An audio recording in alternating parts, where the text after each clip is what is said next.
2025 సంవత్సరం జూన్ నెల మకర రాశి. ఈ మకర రాశి నుంచి శని ధనస్సు కుంభం నుంచి మారిపోయి ఏలినాటి శని అయిపోయింది. బాగుపడ్డాం అనుకోవాలి. కానీ ఈ ఏలినాటి శని అయిపోయి మకరంలో నుంచి మీన నుంచి ఉన్నటువంటి రాహువు ధనస్సులోకి వచ్చాడు. తర్వాత సప్తమంలో కుజుడున్నాడు.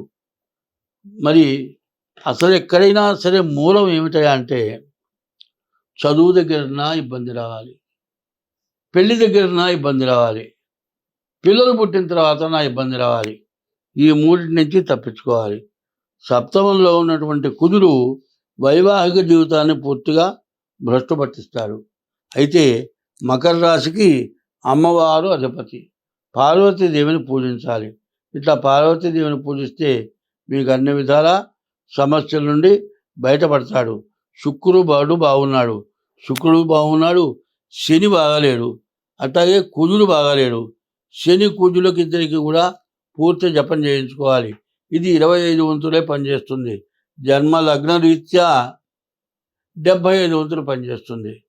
ఏదైనా నేను ఒకటే మాట చెబుతున్నాను, ప్రతి వ్యక్తి కూడా తెల్లవారుజామున సూర్యోదయానికి ముందు నిద్ర లేచి స్నానం చేసి దేవుడి దగ్గర దీపారాధన చేసి మరి సూర్యుడికి నమస్కారం చేస్తే దేవుడు కనపడే భగవంతుడు సూర్యుడు. ఒక పెద్ద మనిషి వచ్చాడండి మనిషికి, ఆ మనిషి లోపలికి వస్తే మనం కూర్చొని రమ్మంటాం, లేచాయా లోపల రండి స్వాగతం చెప్తాం. అట్లాగే భగవంతుడు రోజు నీ ఇంటి దగ్గర కనపడుతున్నాడు. ఆ సూర్య భగవాను నమస్కారం చేయాలంటే తెల్లవారుజామున లేచి స్నానం చేసి సూర్య నమస్కారం చేయండి. సూర్యుడికి నమస్కరిస్తే ఎంతో మంచి జరుగుతుంది.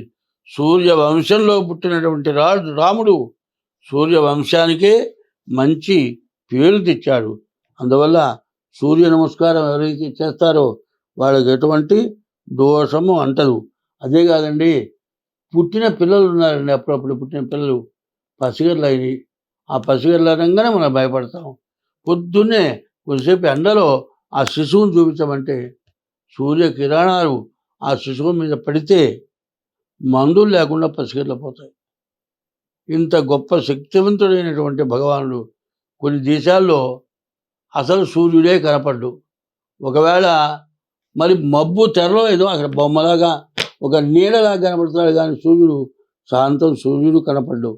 మనకు సూర్య భగవానుడు కనపడుతున్నాడంటే మనం పూర్వ జన్మ నుంచి కూడా అందరం కూడా ఎంతో పుణ్యం చేసుకొని మనం సూర్య భగవాన్ని పూజిస్తున్నాం, దేవతలందరినీ పూజిస్తున్నాం, మంచి చెడు విచక్షణ కలిగి ఉంటున్నాం. ఇవన్నీ ఉండడానికి కారణం ఏంటంటే పూర్వజన్మలో మనం ఏదో పుణ్యం చేసుకుంటేనే అట్లా ఉంది.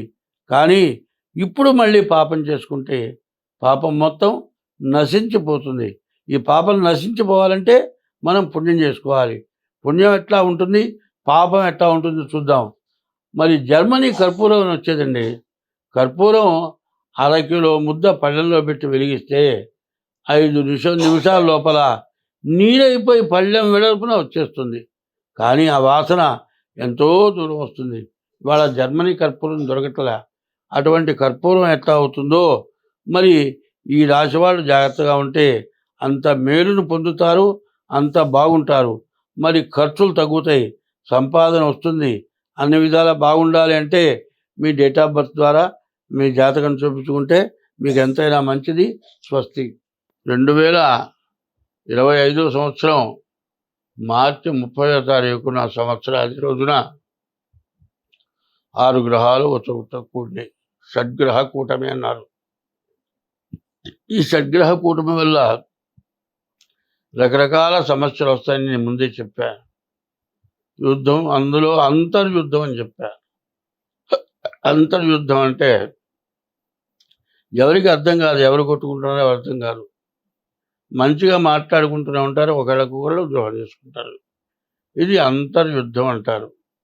ఈ అంతర్యుద్ధం కూడా పాకిస్తాన్ ఏం చేసింది, యుద్ధాన్ని దిగితే దిగలేదు, దిగితే మన వాళ్ళు కొట్టేస్తారు, అనుమానం లేదు. సరాసరి యుద్ధాన్ని రావట్లే, దొంగతాడు దెబ్బలు కొడుతున్నారు.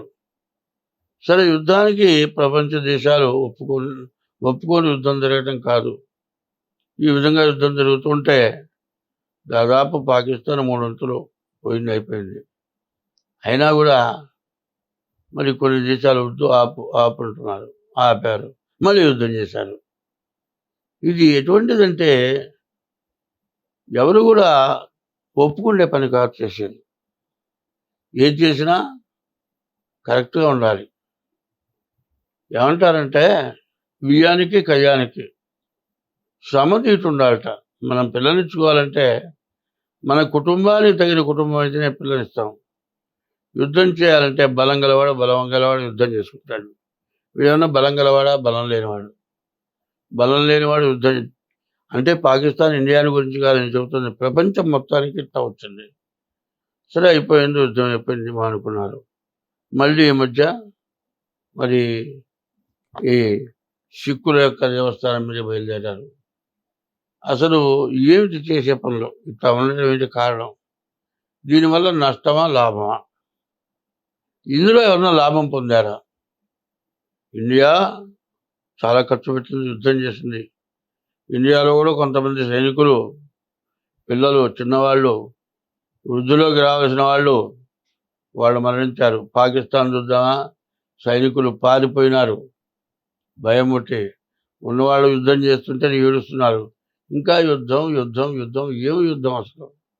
ఈ యుద్ధం ప్రతి వృత్తిలో వస్తుంది చూసుకోండి. వాడు యూట్యూబ్లోనే వచ్చేసింది. ప్రతి వాడిది ఒక గొడవ. నేను చెప్పేది నువ్వు కాదంటావు, నువ్వు చెప్పేది నేను కాదంటాను. ఇది కరెక్టా అంటే కరెక్ట్ అవునో కాదో ఆలోచించుకోవాలి. ఇప్పుడు జరగబోతున్నది అంతర్యుద్ధమే. ఇక్కడి నుంచి 2028 వరకు బాగాలేదు. కాబట్టి జ్యోతిష్యం అనేటప్పటికల్లా మేషరాశి నుంచి మీనరాశి వరకు కూడా ఇప్పుడు జూన్ నెల మాస ఫలితాలు చెప్పుకుంటున్నాం. ఈ మాస ఫలితాలు ఎట్లా ఉంటాయో ఒక్కసారి ఆలోచిద్దాం. రోడ్డును వెళుతున్నామండి, పక్కన చెట్లు ఉంటాయి. చెట్టు కొమ్మలు రోడ్లోకి వస్తాయి. బండి వేసుకొని వెళ్తున్నాం అనుకో, ఆ కొమ్మ వచ్చి కంటికి ఎదిరి కన్ను పోతే ఏంటి పరిస్థితి? కింద రోడ్డును చూసే నడుస్తున్నావు. ఇట్లా అవాంతరమైనవి, జరగకూడనివి, తగలకూడనివి, దెబ్బలు, రకరకాలైన సమస్యలు, బతకటానికి ఇబ్బంది, బతుకులు లేకపోవటం, శత్రుత్వాలు పెరగటం, భార్యాభర్తల మధ్య, తండ్రి కొడుకుల మధ్య, గురువు శిష్యుల మధ్య,